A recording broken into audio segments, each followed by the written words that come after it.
Brasil assume a presidência do Conselho de Segurança da ONU e promete não tratar do assunto mais polêmico da geopolítica internacional, que é a guerra entre Rússia e Ucrânia. A gente tem também a Narges Mohammadi sendo eleita para a premiada pelo Nobel da Paz, e o Irã considerando que o Nobel da Paz premiou uma bandida, vamos entender aqui exatamente por quê. Enquanto isso, a Suécia alega que para fornecer os caças Gripens para a Ucrânia, quer a sua entrada na OTAN, na organização, mas a Turquia e os Estados Unidos também fazem exigências, a coisa não está tão simples assim, enquanto a crise política nos Estados Unidos vem se agravando.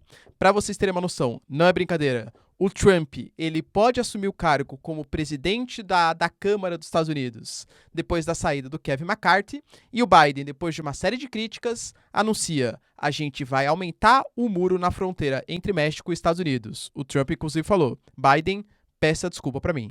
Para finalizar, pessoal, analisar um pouquinho a questão da Hungria e da Polônia, que estão, assim, causando um caos migratório no novo pacto migratório da União Europeia, inclusive com o Viktor Orbán anunciando palavras fortes contra a Comissão Europeia, e a Rússia, que muito possivelmente, segundo parlamentares, vai sair do tratado de não testes nucleares, ou seja, voltar a fazer testes que não são realizados desde a década de 90, e também desloca parte das suas tropas ali, principalmente a frota marítima do Mar Negro, para outras posições. Enquanto tem gente que fala que é uma derrota do Putin, outros falam que é uma ambição do Putin expansionista agora na região do Cáucaso. Se vocês querem entender um pouco mais sobre esses assuntos, e muito mais também sobre geografia, geopolítica, atualidades, política, polêmicas, enfim, tudo para você se manter sempre bem atualizado, já se inscreve no canal, deixa seu like, compartilha esse vídeo, que é o professor Ricardo, conto muito com a sua ajuda. Belezinha?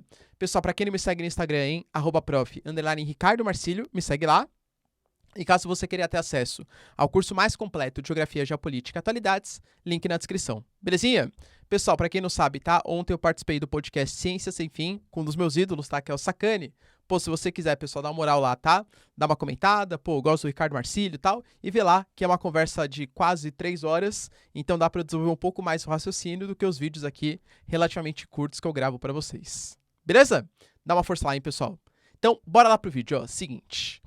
A gente teve, pessoal, algumas notícias importantes, como, por exemplo, o Brasil assumindo, né, a cadeira de presidência do Conselho de Segurança da ONU, claro, de maneira provisória, só durante um mês, aí aproximadamente 30 dias, em que alguns temas vão ser tratados, claro, mas o Itamaraty já deixou bem claro que não vai tratar do tema mais proeminente da geopolítica internacional, pelo menos em nível global, que é a guerra entre Rússia e Ucrânia. A gente tem a motivação oficial disso e a motivação extraoficial. Extraoficial, galera, acho que vocês, né, mais do que eu aqui, de tanto que a gente conversa sobre isso, a gente consegue saber. O Brasil, não só como governo, mas como Estado, gosta de se portar como um país neutro, que não adota sanções unilaterais e coisa que valha. Poxa, nesse momento, o Brasil começar a colocar pautas ligadas à guerra Rússia e Ucrânia, isso pode acabar mexendo com as emoções e até mesmo, né, com possíveis sanções, punições, reclamações do G7 do Ocidente, quanto também da Rússia. A gente não quer se indispor com nenhum dos lados. Só que a gente não pode falar isso, pelo menos não publicamente. Então, o que o Itamaraty ele coloca como verdade são dois motivos principais. Primeiro, a questão que não houve grandes mudanças desde as últimas discussões. Galera, convenhamos, o que aconteceu até o momento é uma contraofensiva muito lenta, a Rússia defendendo as suas posições e poucas mudanças de fato aconteceram. O segundo motivo é que mesmo que tenha algum tipo de discussão no âmbito do Conselho de Segurança, vamos condenar a Rússia, alguma coisa. Galera, convenhamos que a Rússia é um país que é um membro permanente, então ela mesmo vetaria algum tipo de resolução contra ela.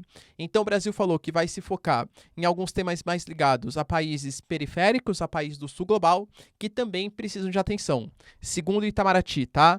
Casos como, por exemplo, da Colômbia, Iêmen e Somália e as discussões das missões de paz no Iraque, na Síria, na Líbia, Haiti e República Centro-Africana vão estar no centro da discussão brasileira.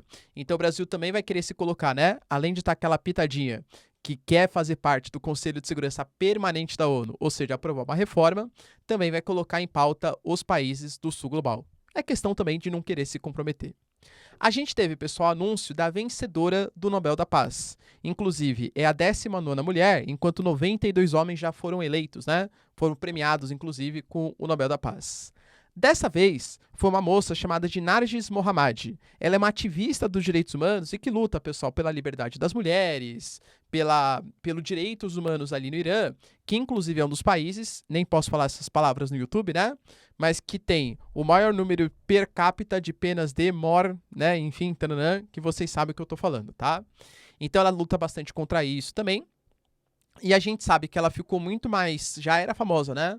Mas muito mais famosa por conta do caso da Mahsa Amini, que aconteceu no ano passado, quando uma garota, utilizando o véu, né, o hijab de maneira errada, ela foi capturada pela polícia da moral ou da moral e dos bons costumes, e ela, depois de algum tempo, apareceu morta.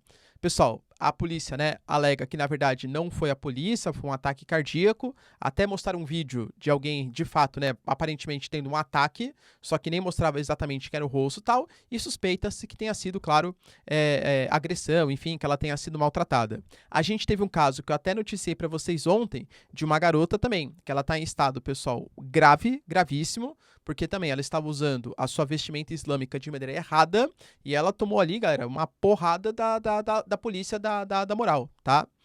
Então, por conta dessa luta, inclusive a que ganhou o Nobel da Paz, ela está presa num regime de 10 anos e 9 meses, até também um monte de chibatada, enfim, algumas condenações bem complicadas, justamente pelas manifestações que ela faz contra o Estado iraniano.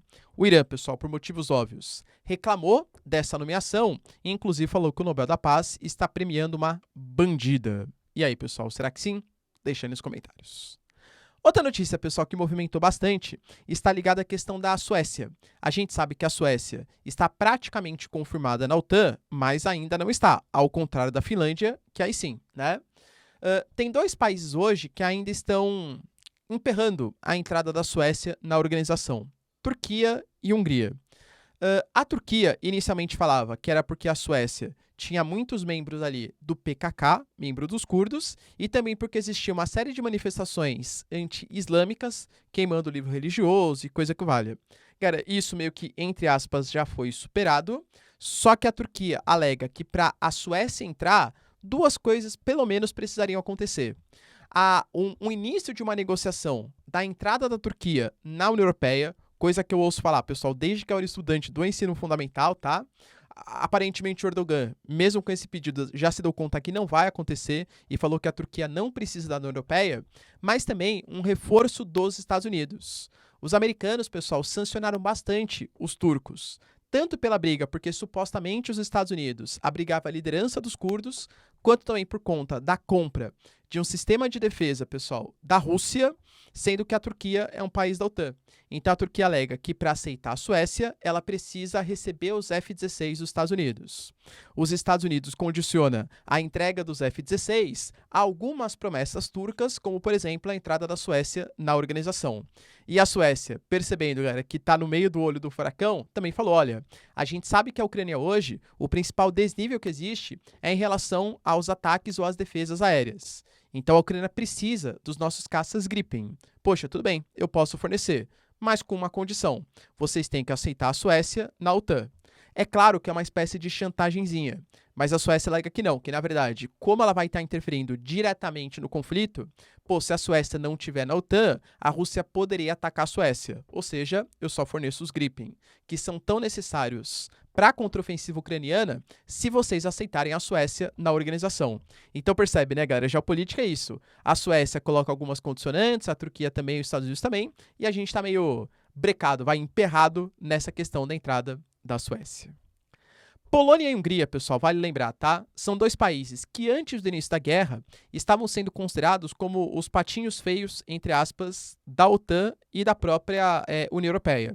A Hungria, eu diria que continua mais ou menos com essa situação, e a Polônia, como ela não tem uma boa ligação com o Putin, e inclusive, né, tem grandes rivalidades com Belarus, com a região de Kaliningrado, com Sclav, então a Polônia começou a se armar bastante e ser um importante corredor de fornecimento de armas para a Ucrânia. Então a Polônia, meio que assim, ignoraram, né, todos os problemas relacionados à reforma judicial, que tirou o poder da justiça e colocou na mão dos parlamentares, a questão da defesa do movimento LGBTQIA+, na Polônia, que é bastante complicado em vários setores, ignorou-se porque existia um inimigo maior, que era a Rússia.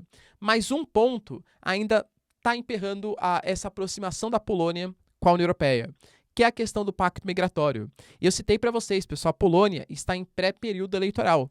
A gente tem o PiS, hoje o partido, né, do Andrzej Duda, tal, que quer se manter no poder, considerando que a política migratória vai ser bastante restritiva, enquanto a União Europeia, principalmente desde 2020, aprovou um novo pacto migratório e que quer colocar isso para funcionar até 2024, pelo menos.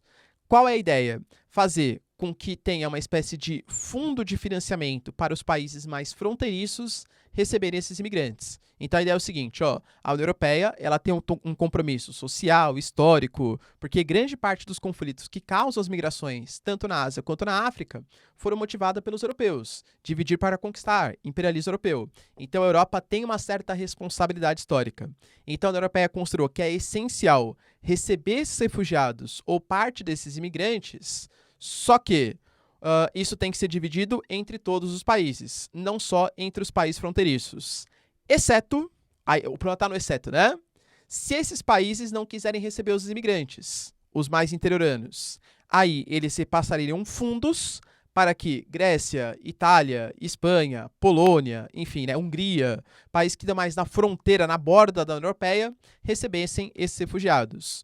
Pô, cara, em populações cada vez mais nacionalistas, um movimento bem mais conservador, anti-imigração, a gente já teve a Giorgia Meloni da Itália reclamando que a Itália não será um campo de refugiados, a Polônia reclamando, a Hungria reclamando, inclusive o Viktor Orbán, tá? Ele falou, olha, nós, Polônia e Hungria, a gente não vai aceitar isso, a gente já foi né, enfim, quando você pratica ali a violência sexual, no sentido, pessoal, que eles foram obrigados a aceitar uma coisa que eles não queriam. Agora quer que a gente compactue com esse novo pacto migratório, é um momento de tensão.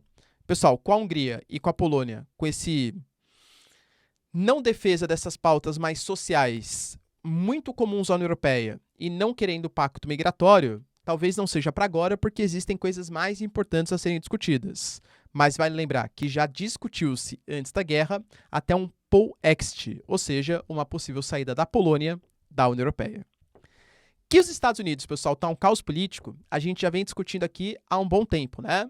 Inclusive, a gente teve a saída do Kevin McCarthy, republicano, porque ele desagradou os democratas, já que ele é um republicano, e abriu um processo de impeachment contra o Biden, e desagradou os republicanos mais trumpistas, que consideraram que o acordo provisório para não rolar um shutdown nos Estados Unidos, um acordo de 45 dias, ele foi muito concessivo, deu muitas concessões para os democratas, permitindo que eles aumentassem os gastos públicos, coisa que os republicanos, principalmente os trumpistas, são totalmente contrários. Mesmo tendo deixado, tá, a ajuda ucraniana de fora, tal, eu diria que ele comprou a briga com o Kevin McCarthy, né, com os democratas e também com os republicanos mais trumpistas. Ele foi tirado. A questão é, quem vai suceder?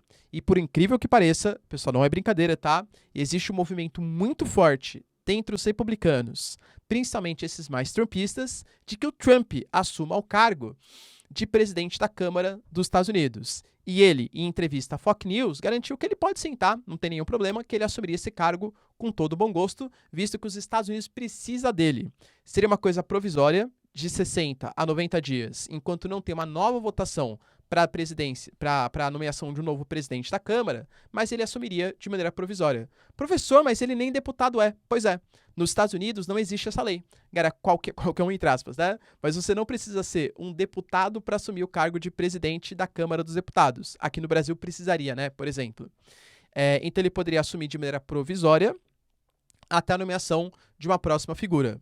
Claro que não é obrigatório, mas é muito conveniente. Tanto que nunca na história dos Estados Unidos teve a nomeação de alguém para presidente da Câmara que não fosse também um deputado federal. Mas enfim, né, pessoal? É uma coisa que pode acontecer nos Estados Unidos. E falando em Trump, o Biden adotou uma medida relativamente polêmica. A gente está falando, pessoal, do muro. Pô, você que acompanhava a política externa tal dos Estados Unidos, sabe o tanto que o Trump ele fez mediação junto ao Congresso, junto à população, para não criar o muro, porque o muro ele já existe, inclusive grande parte construído pelo Bill Clinton, democrata ali da década de 90, tá? Mas para reforçar o muro e até fazer um muro inteligente, com sistemas de vistorias, inteligência artificial e coisa que valha. Houve uma resistência muito grande na Câmara, à época de maioria democrata, e ele teve muita dificuldade em aprovar esse orçamento para fazer o muro. E o Biden, quando foi eleito, falou que o muro não serviria para nada, que o muro era um monte de gasto público desnecessário e por aí vai. Pois bem, pessoal, a gente sabe que os Estados Unidos está atravessando uma crise migratória e que, inclusive, o argumento que os republicanos falam para não mandar recursos para a Ucrânia e ficar nos Estados Unidos, o Trump falou isso, o Elon Musk, né, que não é um republicano no sentido político, mas ele é um grande defensor das pautas republicanas. Falou, a gente não se conforma de congressistas americanos pensarem em defender as fronteiras ucranianas e não defender as fronteiras dos Estados Unidos. Dando a entender, pessoal, que vem aumentando bastante o número de imigrantes ilegais vindo da fronteira sul com o México, enquanto está se discutindo mandar verbas para a Ucrânia, que é um país envolto em casos de corrupção, e com uma contraofensiva muito lenta. Para vocês terem uma noção, pessoal, na região, por exemplo, que fica ali no Vale do Rio Grande, a gente teve, desde outubro do ano passado, 245 mil casos de migrações ilegais. Então, o Biden anunciou que ele vai, sim, fazer uma extensão do muro, uma extensão de 32 quilômetros, principalmente nessa região do Texas. Só que isso vai totalmente contra a sua proposta eleitoral. Cara, tem duas análises que a gente pode fazer. Primeiro, uma tentativa de agradar os republicanos, que estão meio cansados disso. Cara, querendo ou não, mostrei para vocês no vídeo de anteontem. Até o Kiko, né, o Carlos Villagrán, claro, né, não o Kiko exatamente, mas o personagem do Kiko, fez uma propaganda mediada com o México e com os Estados Unidos para tentar convencer a não passar a fronteira para o lado americano, entende? Há uma pressão muito grande de parte da sociedade civil por conta dessa imigração ilegal, principalmente no sul dos Estados Unidos. Então pode ser meio que um CD, para essa ala mais republicana. Só que, em compensação, o Biden fala que não, que ele ainda acha, pessoal, que é uma péssima política pública, mas que esse orçamento que ele está fazendo agora, que ele está utilizando, foi aprovado lá durante o governo Trump. Ou seja, ele ou perderia esse dinheiro ou teria que fazer algum tipo de política pública porque o orçamento já está aprovado. Segundo a sua justificativa, foi por isso que ele vai fazer o muro. Mas convenhamos que é bem inconveniente no momento de aumento, né, dessa crise migratória.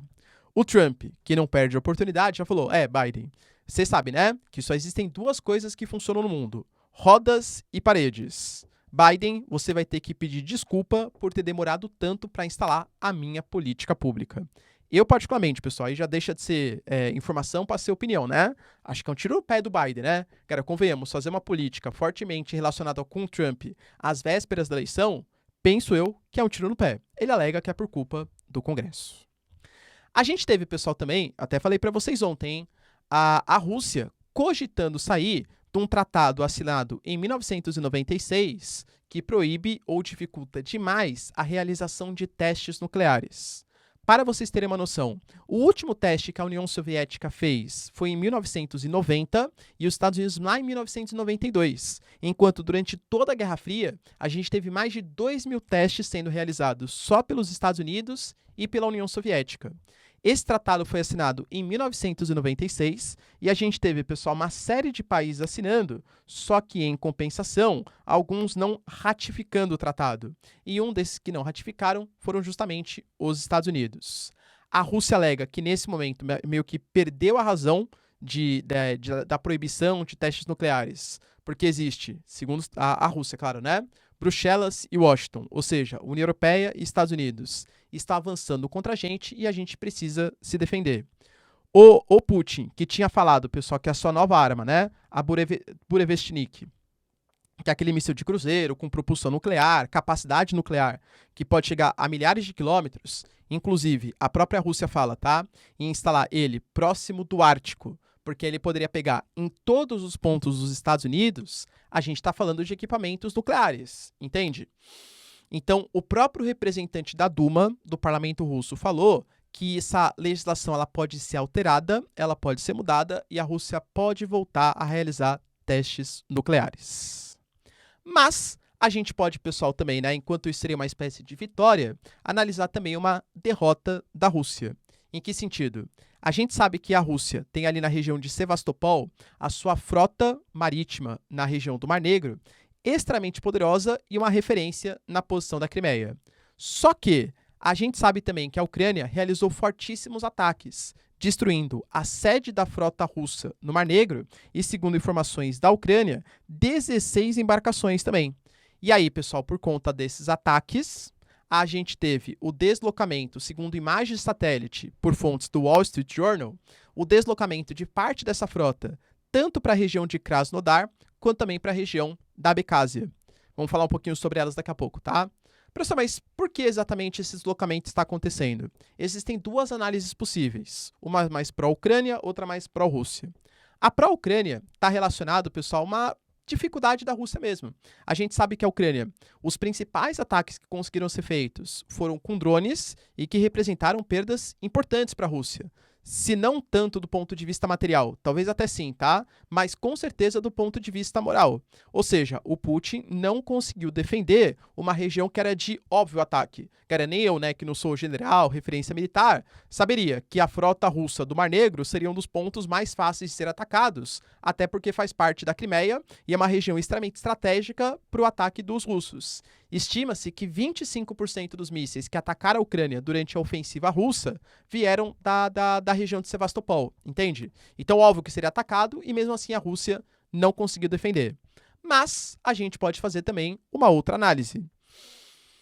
Partindo para a região de Krasnodar e para a região da Abkhazia, a Abkhazia, para quem não sabe, é uma região que em 2008, quando a Geórgia começou a se aproximar do Ocidente, a Rússia alegou que a Abkhazia e a Ossétia do Sul, regiões da Geórgia, que eram da Geórgia, mas de maioria russa, os russos ali estavam, entre aspas, correndo perigo. Aliás, coisa muito parecida com o que aconteceu tanto em Donbass quanto na Crimeia. Só que a Rússia, na época, fez uma incursão militar e não é que anexou a Abkhazia e a Ossétia do Sul, deixou como independentes. Só que nesse momento, o Cáucaso, principalmente o pessoal da Geórgia, e querendo ou não, a própria Armênia, vai lembrar que o Pashinyan se reuniu, por exemplo, com o Zelensky recentemente, né, na Conferência da Espanha, e além de tudo, considera hoje o Putin como um criminoso de guerra, o Cáucaso está indo mais para o lado OTAN da força. O próprio Azerbaijão, querendo ou não, o pessoal tem uma ligação forte com a Turquia, que é membro também da OTAN. Então, deslocando a parte da sua frota para Krasnodar e para a região da Abkhazia e da Geórgia, poderia ser um movimento de aumentar sua influência na região do Cáucaso. E por que não? Segundo palavras tanto do Peskov quanto do Lavrov, a Geórgia está indo por um mau caminho, a Armênia está indo por um mau caminho. Será que vocês enxergam, pessoal, uma tentativa da Rússia de anexar a Geórgia e a Armênia, caso as anexações à Ucrânia fossem ou forem bem-sucedidas? Teoria da conspiração? Cara, é o que tá rolando, né, nessas análises geopolíticas internacionais. Penso eu, tá? Vou dar minha opinião, não quer dizer que eu tô certo. Que é uma tentativa, claro, de influenciar muito mais a região do Cáucaso. Mas, de fato, pessoal, também proteger parte importante da frota russa que estava sendo constantemente atacada na região do Mar Negro, em Sevastopol. E você, galera, por que será que o Putin deslocou parte da sua frota marítima? Deixa aí nos comentários que eu quero saber sua opinião. No mais, galera, se vocês curtiram o vídeo, tamo junto, beijos, abraços e tchau, tchau.